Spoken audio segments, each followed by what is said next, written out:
میخوام یه تکنیک قدرتمند یادت بدم که باعث میشه در ارتعاش الهی قرار بگیری و خداوند برای رسوندنت به خواسته هات معجزه بکنه.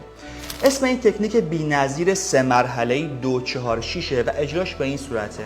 شب قبل از خواب یه برگ کاغذ بردار و با حال خوب اول 2 خط خدا رو با صفاتش ستایش کن. مثلا ای خدای مهربان، ای خدای بخشنده، ای خدای رحیم، ای خدای روزی دهنده.